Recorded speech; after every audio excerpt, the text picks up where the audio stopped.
Is always in style, and you can hear us on Saturdays at 4 o'clock, Sundays at 6 o'clock, KXEX 1550 AM. We talk politics, education, religion, technology, sports, values, and healthy communities, and just about anything else that comes to mind. You can also catch Good News with Larry Powell, nothing but good news stories, Monday through Friday at 10 and 4. And I'll tell you what, if you're down and want to hear a good news story, check in at 10 and 4, KXEX AM, 1550 AM, or you can catch us on Spotify. Spotify is at your leisure, where you get to hear what's going on. You know, there are so many things happening in America right now, and, the Omicron virus has really changed a lot of what's going on with COVID, because we've seen that while it has high catchability, you're going to catch it real easy. It certainly has not had the severe death rate that a lot of others have had. But I'm telling people that we're going to run out of the COVID virus as soon as we run out of Greek letters. So that's that's what we're looking at. Listen, I've got a couple of great guests with me today, two really good friends of mine, and I'm the old man in the group. And I wanted to get an opportunity to share with you some young thinkers, some folks that really are doing some great things in the community.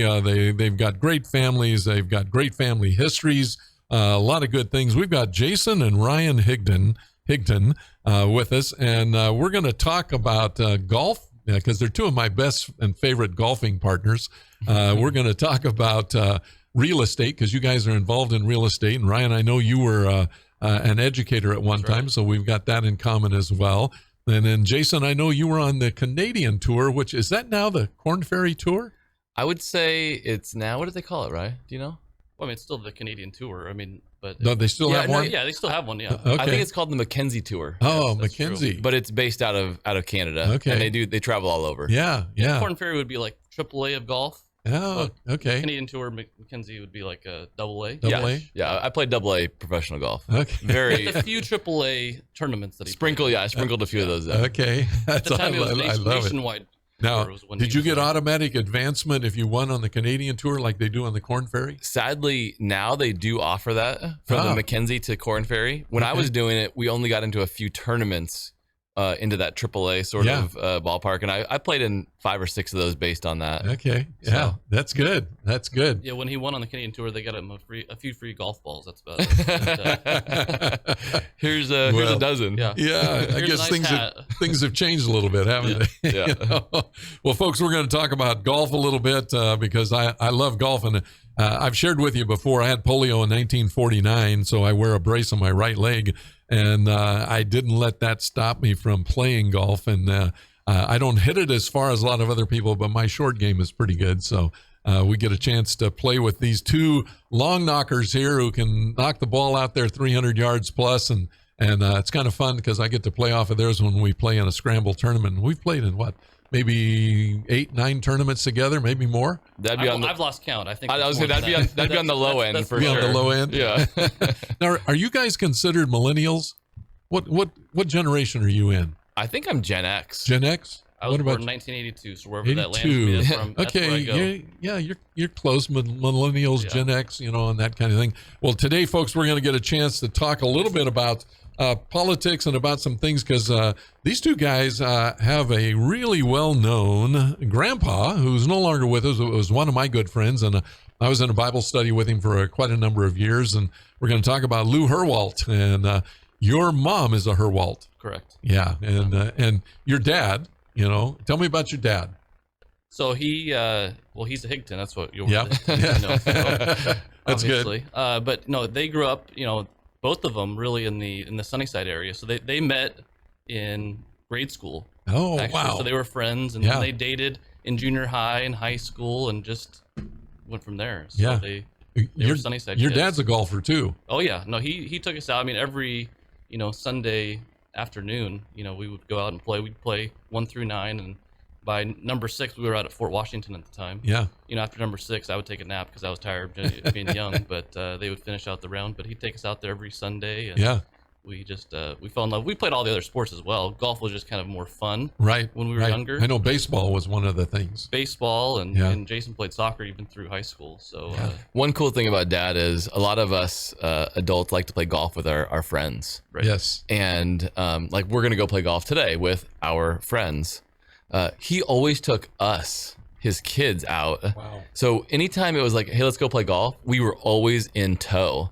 There was no, I'm gonna go play with. Yeah, I'm sure he had those times. Sure. But more times than not, he was, and that's an encouragement for me now as a dad, and reminds me constantly, hey, I need to be doing this with my kids. I need to be throwing the ball. I need to be playing catch. Let's get off the screens and let's spend time with family. Well, I know that because there's been a couple of tournaments I couldn't get you guys to play because the kids were doing soccer and everything else. But what a neat thing for our folks as they're listening. Spending time with your kids is, you don't get a second shot at that. And they take up a lot of time. Yeah. What are your kids involved in? Big into soccer. So my oldest, all three of his kids, I have two daughters. He has two daughters and a son, and they're all into soccer. But my oldest, big into soccer. But I just did get my youngest, who just turned 10, Hopi.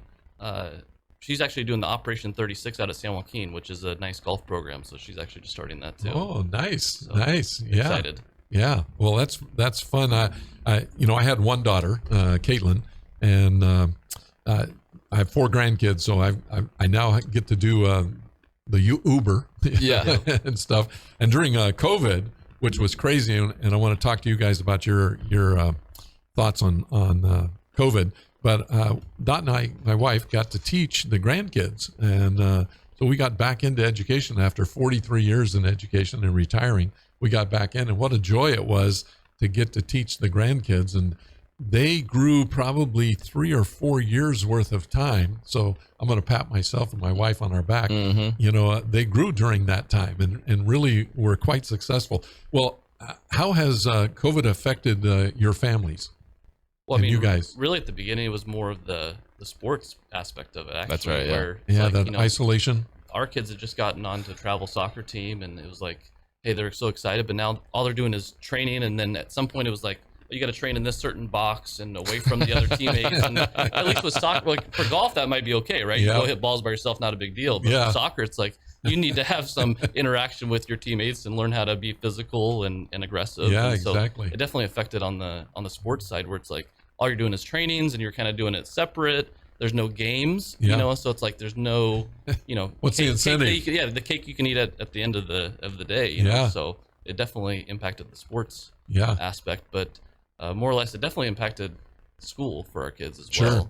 So did they go to Fresno Unified? Where did they go to school? Yeah, so his kids were going to Fresno Unified at the time. Okay. Fortunately for us, my kids had been at Fresno Christian for a couple years before that. We didn't go there because we thought it was going to be in person because of this. We didn't no clue. Sure. It was a choice you made. It was a choice we made before all this. It's a good school. But it was a great district, It was a great advantage, obviously, being that Fresno Christian schools met in person for most of the time. So they were able to separate, and smaller class sizes was fantastic. You got a superintendent out there, Jeremy Brown, who's really a good guy.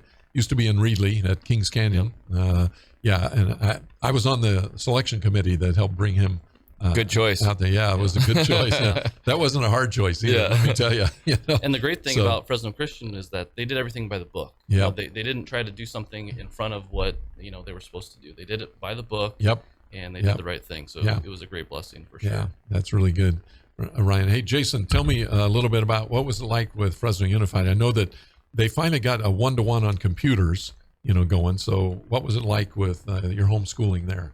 We spent about a year and a half homeschooling our kids, I suppose. But with I looked to the teachers first. That's probably the first group of people I looked to.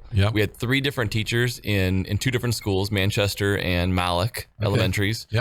And good schools. Blessings to have those teachers who are not people who normally spend time on screens all day, every day. And so the heart immediately went out to the teachers. The job they did during that time was absolutely incredible.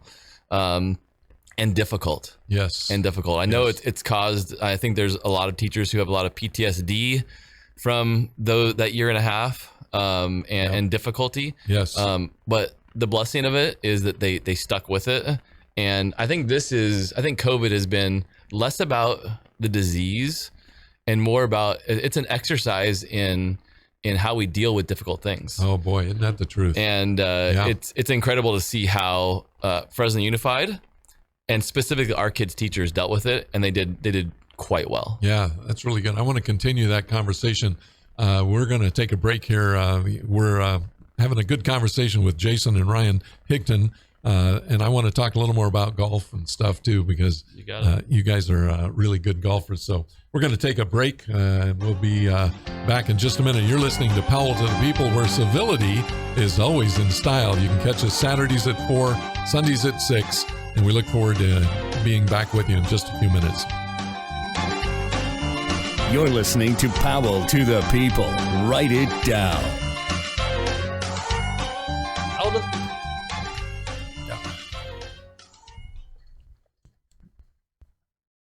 And Facebook folks, so we're so glad you've joined us. Thanks for being here. I'm with two of my favorite golfing buddies, Ryan and Jason Higton, and we're going to have some fun just talking about life in general, and with Gen Xers, millennials, who knows where they're at. The thing I like about these guys, they're always optimistic. All right.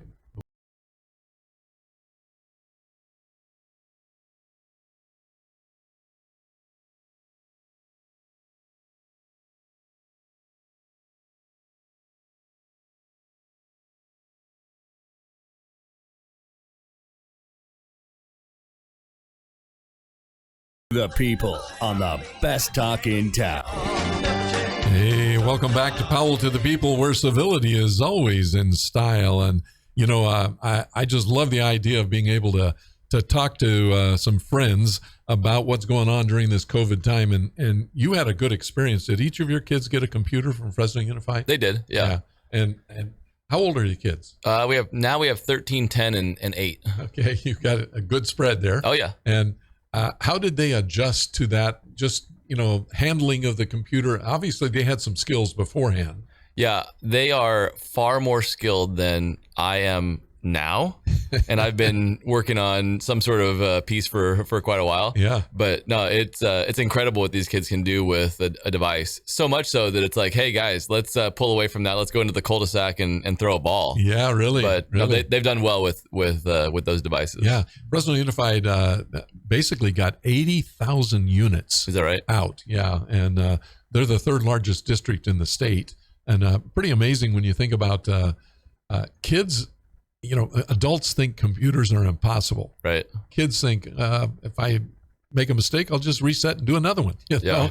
They don't worry about that kind of stuff. I know it was, I talk about dinosaurs, digital immigrants, and digital natives. And these kids are all digital natives. Absolutely. They've grown up with it. And it's nothing to them. Hey, let's just do it. No big deal. Yeah. And used in the proper way is amazing to have. Yeah. I mean, that's, you know, and I tell people referee their time, you know, with them, because especially if they had to be on them all the time during the day.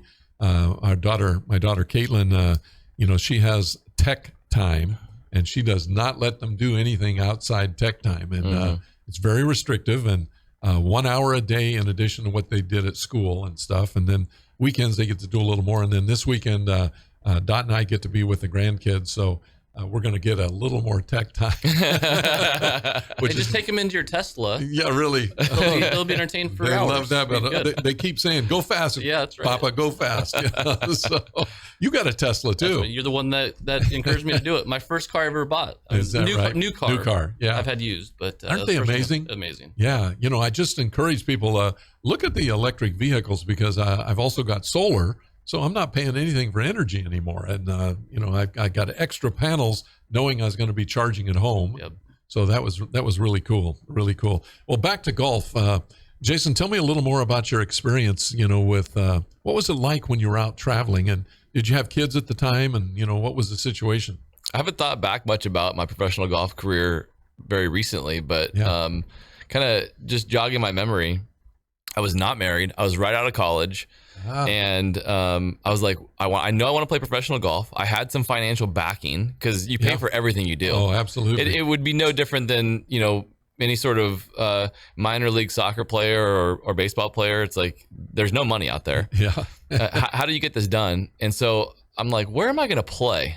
Where do you play? Yeah. And so I went and tried a Canadian Tour qualifying in Orlando, Florida. It was 5 rounds. Wow. And somehow, I mean, obviously the Lord wanted me to be on that tour for 5 years. I ended up doing it for 5 years. Who was your caddy at that tournament? My mother, Patty, my mom. My mom caddied right? for me. Yep. Wow. I was well within the cut line after 4 rounds. Yeah.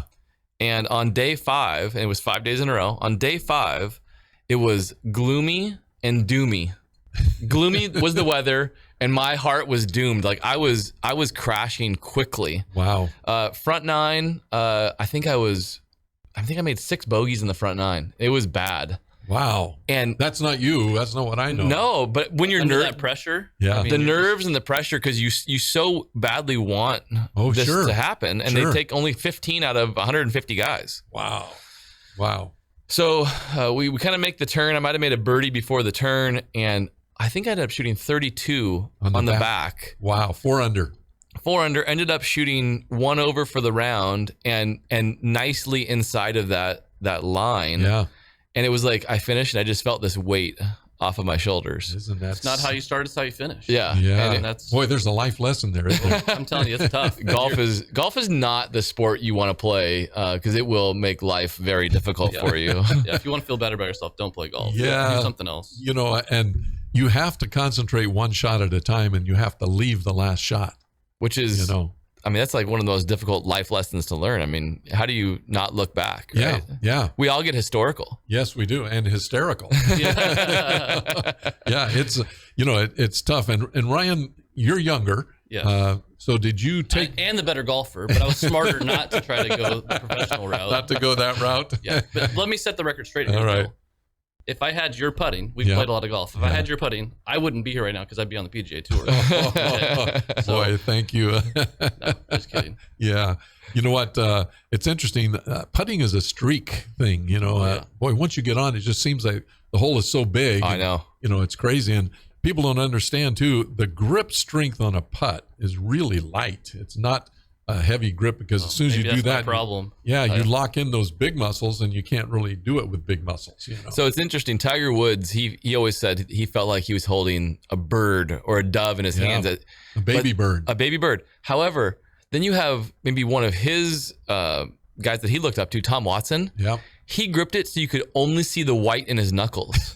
So there's a lot of different ways to do it. I've tried it all. Is that right? The light grip is the way to go. Trust me. I mean, the white knuckle grip is not for me. You do whatever you say. So Yeah, right. whatever you say, I'll go with. I hear you.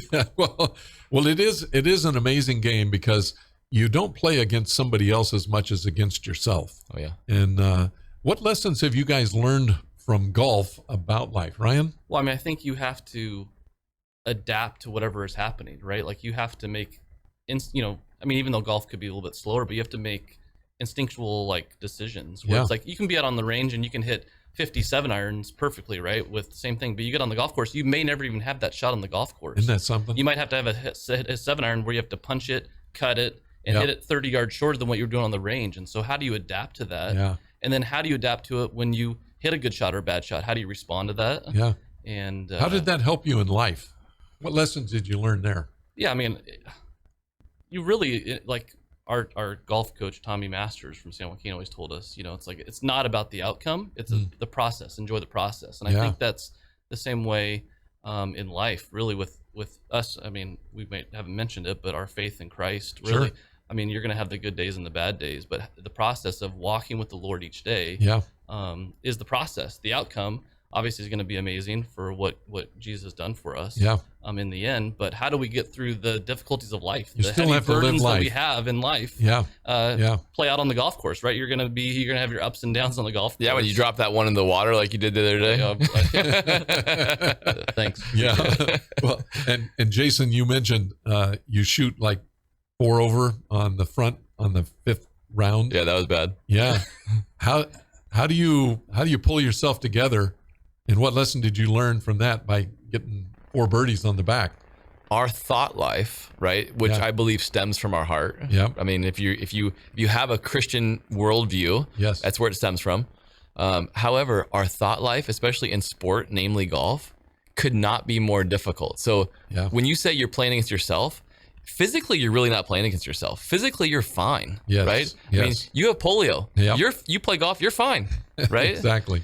It's your thoughts. How do you deal psychologically with your thoughts? And so when things are right at home, when things are right with your spouse, when things are right with your kids, when things are right with your work, your heart is content. And I think that translates to your thought life. Yes, absolutely. And I think that makes for better golf. Yep. Not always, but dealing with the thought life is hard. Yeah. The Bible talks about, keep your mind on what is pure and lovely and of good report. Boy, there's never a better place to do that than golf. Yeah, because you can get down on yourself very quickly. Oh, and you will. In 18 holes, you will. Yeah. Well, you're living the highs and the mountains and the lows and the valleys in sometimes one hole. You hit a good drive and then you hit a terrible second shot.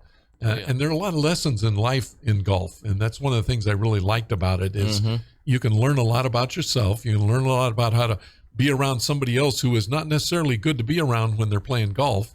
Their language is different, any number of things. There are a lot of lessons out there in life. And then everybody needs a coach. And I talk a lot about this when it comes to life.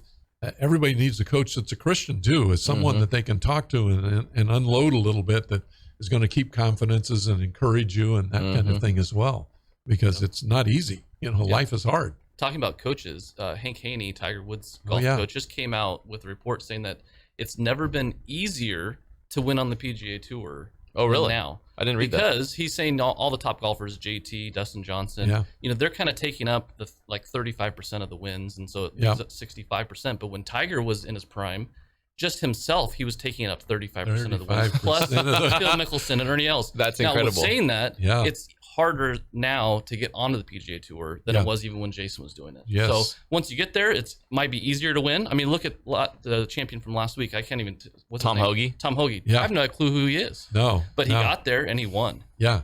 So it's interesting. And he birdied 3 of the last 5 holes or something to do it. They're all great out there. It's harder to get there, but Hank's Jordan point Spieth it's easier was leading by 2. Absolutely. Well, going into 17. Yeah. And then just that happens. Absolutely. Well, you know what? In life, we have the same kind of thing happen. Something planned. We know exactly what's going to happen today, and it doesn't. And we got to trust the Lord through some really tough kinds of circumstances. And it's difficult to do. Yeah. Well, you guys had a great role model, and his name was Lou Herwald, your grandfather, who is a good friend of mine as well. And we were in a Bible study together. And we're going to take a break here in just a couple of seconds. But your grandfather was a pretty amazing man. And I know that you guys had a great relationship with him and learned a lot from him. We want to talk about Lou Herwald. That'd be great. And one of my first cars was purchased from Lou Herwald. It better have been. Yeah, really. You're listening to Powell to the People, where civility is always in style. We'll be right back. Thanks for joining us. We're with Jason and Ryan Higton. You're listening to Powell to the People. Write it down.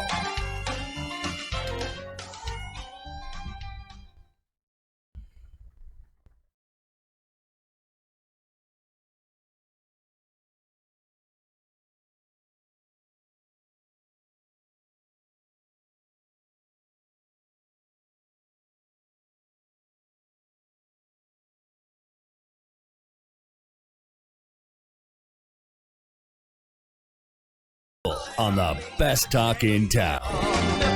Hey, welcome back, where civility is always in style. And it's really interesting that I love that music. That's Mark Lowry. Okay. Some things never change. Yeah.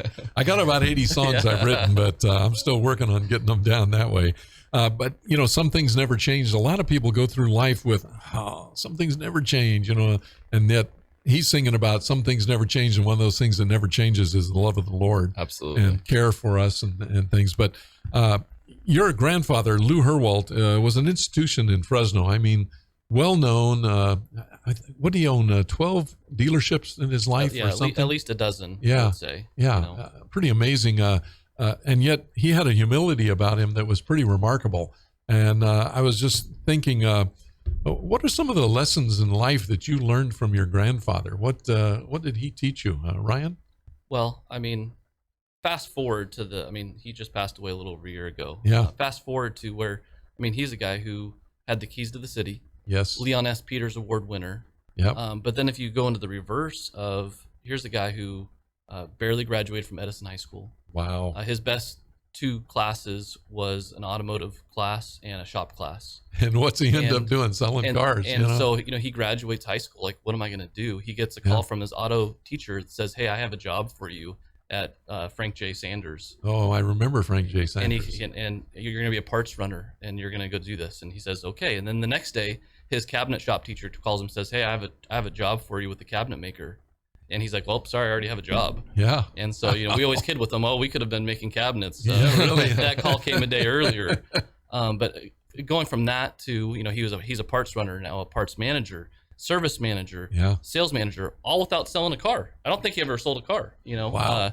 But he just worked his way up. He had great common sense. He knew how to deal with people. Yeah. He wasn't the most outgoing person or that type of thing, but he knew. He was honest and straightforward. He was honest. He had integrity, and they saw that to the point where he got his first car dealership with Chrysler Plymouth. Wow. And he really shouldn't have got that, but throughout the whole story, he would always attribute it to the Lord being with him and all of that. Yeah. Yeah. And he was a Bible teacher. He was a Bible teacher, and in his life, he talked a lot about the sovereignty of God and what God did through his life. Yeah. What did he expect of you? What was your relationship with him? It was just super close. There was no. He was a golfer too. He was a golfer. So Jason and I spent a lot. Hours and days and weeks and months, years of playing golf with him, and he would, same like with our dad. Like he loved playing golf with us, and so he'd always invite us to do that. But our relationship was just closeness. He was there for all of our sporting events. He has 5 grandkids. He was there for every single thing. Wow. And then for his great grandkids, he was there. It was just fantastic. His presence was there, and he was faithful in being there. Yeah, he was a good guy. He was the least expectant person in regards to what he would receive from you. You asked Ryan what did he expect of you? Yeah. There was no expectations. The expectation was that we would spend quality time together by spending quantity time together. Gotcha. It was just time spent together. Good life lesson. Yeah, incredible. And I think he really wanted to leave a godly legacy with those who came after him. Yeah. And so now that's the same thing I want to do. And hopefully we're starting that. Yeah. Well, besides your mom and Danny, are there other siblings? Nope, just them two. two. The 2 of them. Mm-hmm. Yeah. Well, and I play golf with Danny too. So you know the whole family. I do. That's it. Yeah. Yeah.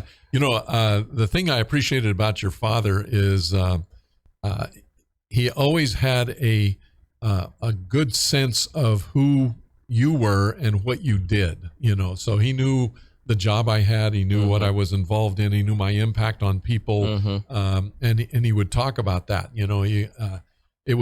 I never had a conversation about him with him. Yeah. It was really interesting. To be honest, I don't think I did either until he was almost getting ready to go home to be with the Lord. Wow. Or after, right? We talk about him now, in a kind of a weird way because it's about him. Yeah. But I never said, oh, ... about you. Yeah. Right. That's a great point. I never had a conversation about him with him. Boy, that you might have just unpacked a little something there about him that really reveals who he was. He was other focused all the time. You know, how can I help you? Encouraging. He was on the board. In fact, I think he president of the board of community hospitals as well. Indeed. Yeah. So very active in the community, and the Leon S. Peters Award, and you don't get that very often. And yet, our Bible study group, I think there were 5 that had that award. But it's a service award. It's a recognition of what you've done for the community, in the community, and he was always community minded. I know he was also college minded too, and maybe it stemmed from the fact that he didn't not going to college. Not going. Because was it Masters that Masters? Yeah, he was on the board there. Since 1985. Yeah. And John MacArthur came up, and didn't know who Lou Herwald was other than you need to talk with Lou Herwald. Met him on the lot at the car dealership and said, I want you to be part of my board. And Grandpa was like, okay. And the rest is history. I don't think he turned down any leadership role that involved his faith. Absolutely. I mean, that was his greatest. I mean, he did a lot of community service and great stuff, but I mean, his thing he was most excited about and thankful for was the service of just, being able to share Christ with others. Yep. A lot of men going through the Timothy, teaching Bible studies, all that stuff. Yes. But, and he's a good example of, I mean, the financial philanthropic piece is one thing, but the service-oriented piece of working with the community and dealing well with people, I think he brought everywhere he went, even into a non-Christian circle. Yes. He brought his faith and was unashamed in proclaiming who the Lord and who God is, and I think that was his that's how he won. He won in that. It was central to who he was. No doubt about it. Yeah, and I've tried to do the same kind of thing. That yes, you have. My faith is who I am. Yep. The other stuff just kind of adds to it. That's exactly right. But I saw that in your grandfather, and pretty amazing to see what was going on there. Well, you guys are involved in real estate now. Oh yeah, we work too. Oh, I thought I just played golf and coach soccer. Yeah, was a dad. Yeah, so tell me a little bit about who do you work for? We work at Realty Concepts, okay, locally owned, privately owned company by the Shamshoyan family, who are a long-standing family in Fresno. Yeah, 30 years now, I believe. Yeah, is that what? 91 is when he started it. Okay. Yeah, so everybody 31 told years. him he was going to fail at his brokerage, and next thing you know, it's a fantastic brokerage. Yeah, one of the top ones. Absolutely. Yeah, and I mean, the brokerage I think is only as good as the leaders are, and when you deal with people like the Shamshoyans, yes, it's not that dissimilar from dealing with like the Herwalds. Yes. Extremely upright, integrity filled. It's about you before us. And yeah, I like it. But real estate wise, Ryan was teaching in Fireball, and he started flipping a few homes, and he's like, I'm going to leave teaching and I'm going to become a real estate agent. And I was like, that is the stupidest thing I've ever heard. You have a great job. Yeah, and he was really good. Yeah. You were also a youth pastor before that. That's right. That's when we met, was at New Covenant. Yeah. And it was like, just stick. I mean, why would you do that? Yeah, you made a few bucks on a flip. Big deal. And so he's like, I'm going to get my real estate agency. I'm going to get my license. Yeah. And I'm like, where are you going to go work? He says, Realty Concepts. I'm like, that's, again, the stupidest thing I've ever heard. About a year later, I was in orthopedic sales and had been doing that for about 10 years after professional golf. Okay. And he's like, why don't you come join me selling real estate? And I'm like, that's the stupidest thing I've ever heard.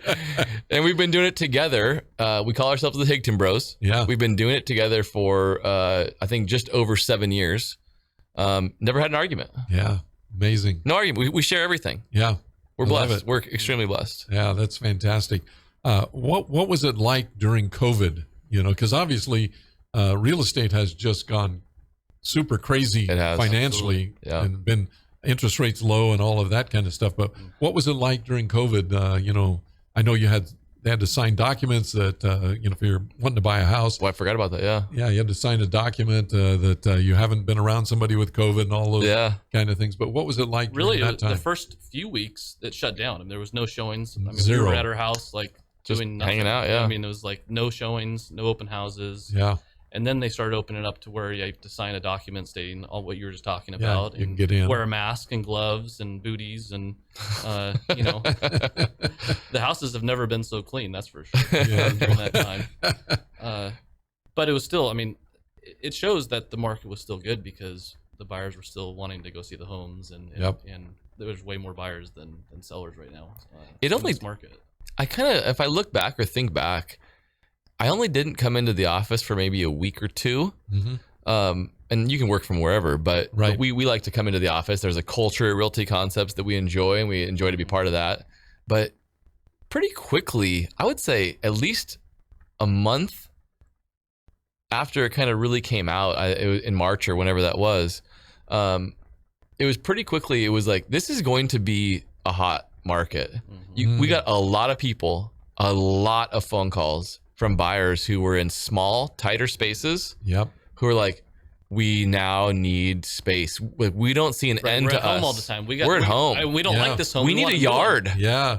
And so that was, I think that was a huge kind of dynamic. Isolation actually helped because people said, if I'm going to be stuck in here, That's right. I don't want to be in the small Yeah. kind of setting. I need to upgrade somehow or get a yard for kids or something. And I certainly don't want to downplay those who have had struggles during COVID financially. Sure. But then you have, some of the governmental help and different things, and it really boosted the real estate economy And interest rates.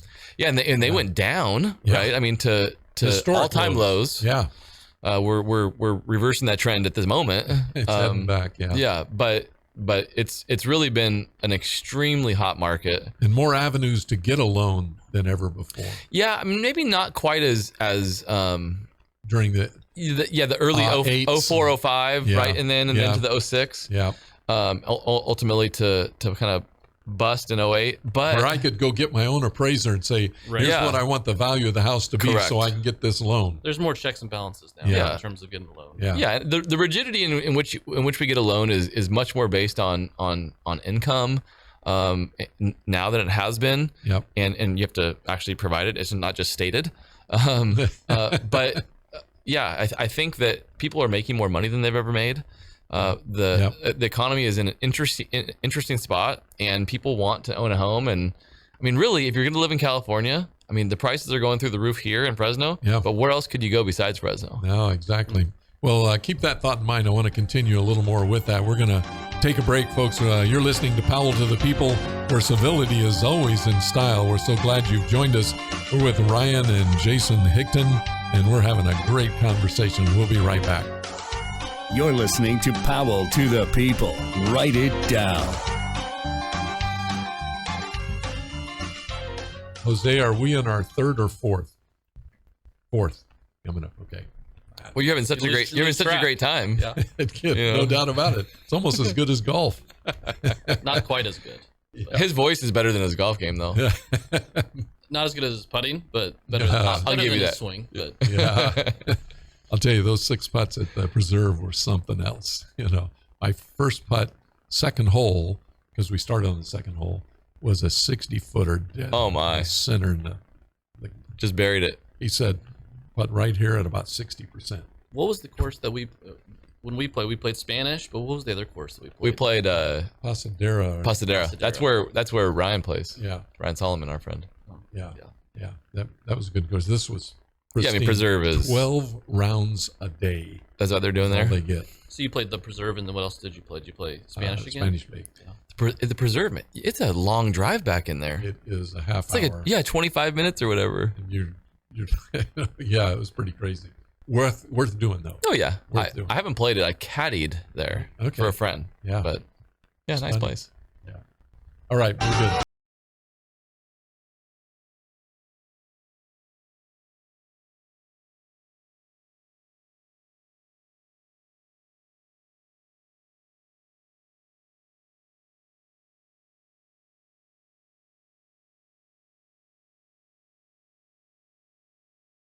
People on the best talk in town. Hey, welcome back. It's hard to believe we're in our fourth segment already. The time just flies when you're having a good time. And It does. wow, this is where civility is always in style. Remind you that Saturdays at 4, Sundays at 6. We talk everything: politics, education, religion, technology, sports, you name it. It's here. Good News with Larry Powell, 5 days a week. You can catch that on KXEX 1550 AM, 10 and 4 every Monday through Friday, and Spotify at your own leisure. All you got to do is download Powell to the People or Good News with Larry Powell.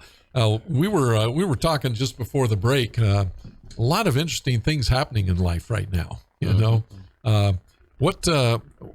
What do you think is the outlook for real estate here in the very near future? Obviously, there has to be a bounce back up from the interest rates, and I think we're seeing a little bit of that. It's still not really high compared to what it was. Oh no, No, it's Yeah. still very low. Yeah, Historically, Yeah. if you look at it. not even historically.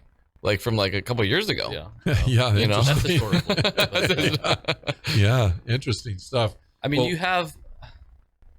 It's a it's a two-edged sword, right? Like you want to live in a market where it's a great market. Like when it was in the mid 2000s, like, oh, this is a horrible market, like this is horrible. And then when it goes good, then it's like, well, this is so hard because now I can't buy the house that I'm wanting because it's now too expensive. So it's a two-edged sword on that. It is. But I think what Jason and myself do well in terms of relationship with our clients is right now in this market, there's high emotion on both sides, on the selling side and the buying side. The sellers think their expectations, this is fantastic. I want the most for I can get for my house, and they'll get it, and they're going to get it because I have 30 other buyers I could get it from. Yeah. And then the buyers are thinking, man, I just paid $50,000, $60,000, $70,000 over the asking price, so this house better be good. Yeah. Or I'm going to ask for all these things. So there's high emotion going on in the transactions, which I think Jason and I, if you relate it back to golf, where you think, oh, every escrow is the same, right? It's just buying and selling a house. But you're going to come up with different things throughout the escrow all the time. And I think Jason and I do really well with managing expectations of our clients, talking them through it, good communication, being honest with what's going on, and working through those difficulties. And all of that is based on relationships. Absolutely. So people come to you in large part because they know of you, they know the relationships. You've got a history established in a very short period of time, and they know they're going to get good service. So you end up with maybe someone buying that wouldn't go someplace else because they know what to expect. But one of the things that's really changed, you get a lot of electronic signatures now. The computer world. I used to sell my own houses. I've had 8 houses in my life. I sold every one of them. You'd be a great salesman. I'd buy from you. Sold it. It's interesting, but I decided I wanted to do that. But in the last go around, it was crazy. So I hired somebody to do all of the work for me because it was just bizarre. The government requires so much now that's not even close to what it was before. What's it like for your buyers? Obviously you have to walk them through that. So both buyers and sellers, we do everything digitally, obviously. I couldn't tell you the last time I signed, a wet document in the office. I did that early on, but it really is expedited things. Sure. When somebody wants something to happen now, I feel one of the reasons why I came into real estate, I was working in surgery, and in surgery is like, oh, you have to get to surgery. We have an emergency and timeline, traumatic event, and we got to fix this person, and it's like I came into real estate thinking, oh, I'll have all the time in the world. But see, now with these digital signatures, and everybody wants everything now. Yes. However, that has helped us because we move very quickly and we're very flexible. So I think it's actually been a positive. You have to be organized. Yeah. And so if you have a system and you have organization and things in place to do things quickly and flexibly and well, right, you're going to exceed. And we do this every day. Real estate guys, we're a dime a dozen. We know that. But if you do it well and you do it to the best of your ability every day, you're going to excel at a quicker clip than the next person. You'll start getting repeats. Maybe you already have. Oh yeah, no doubt. Because word of mouth is how real estate is sold anyway. Or where you get an agent. I always ask, okay, who's a good agent? If I know somebody. And there's a lot of them out there. A lot of really good agents. Yeah. We don't market ourselves at all. We're not really the Facebook, type guys and whatnot. Like my buddies, the Zubers, or and they have a different model, and that works for them very well. Yeah. We're kind of more of the you tell your friend, and we know pretty much everybody we work with. Yes. Whether it's maybe not personally, but we'll know you personally pretty quickly. Yes. But it's from this person who we know, and it's a nice circle. Yeah. On another topic. What do you guys think about what's going on right now just in America with all the woke, the far left, all of those kind of things? What's it like for you? Because you guys grew up at a time, obviously, Lou, your grandfather was very patriotic, loves America and things. What's it felt like for you as we've been going through this transition that we're in right now? Yeah, Ryan? We need another 5 or 6 segments. Yeah, I know. We got about 3 minutes left here. But I think there's just so much access to differing opinions that, before it's like you just would talk with somebody. Like if I was going to say something bad about Larry Powell on Facebook, I could do that pretty easy and not have any repercussion. I'm not seeing it. But if I'm sitting here going to say something bad to you, it's a little different, a little bit more consequence. Sure. There's just so many different opinions, and it's like, how do you process through all those because you're just getting flooded from this social media, from that. How do you process through it? Who's right? Who's wrong? Everybody wants to be right. Yeah, we never used to say things directly to people that we will say in social media now. Yeah, which is it's crazy. You know. And so really, I mean, both of us. I mean, I don't do a lot of the social media stuff either. Yeah. But with that said, there's obviously good points to that too. But it's like, how can we come together? And Right. I mean, you talk about civility, of being kind and gentle and patient with people that differ from you. Yes. Have different opinions, and how do you work through it? And I mean, it's difficult. Yeah. Jason, what about you? The world is begging for our attention, right? Something's going to get your attention. Yes. And I am a believer that if you give something your attention, that's where your heart is. Mm-hmm. And so for me and my family, we're going to spend less time in regards to thinking about and talking about politics, news, these sort of things. Sure. We're going to spend more time on family related things. So it's healthy advice for everybody. Yeah. And so I just don't spend as much time thinking about all the bad that's out there. Do I get it? Do I see it? Absolutely. Sure. But I really don't want to engage fully in that sort of talk because I don't think it's as beneficial. Well, it's biblical to not. Yeah. And so, I mean, if it leads me to an opportunity to talk about, like Gramps would say, God's sovereignty in the big picture, in the umbrella that we have over us, then let's do that. But it's discouraging, right? It's discouraging. Tough time. Yeah. Tough time. It's interesting too. I've always told Christians, engage with people who don't agree with you, because how do you ever share who you are in the Lord with them if you don't? And isolation has been one of those things that has really hurt us, because when we were cloistered and had to stay in our houses for so long, child abuse went up, domestic abuse went up, all of those kinds of things.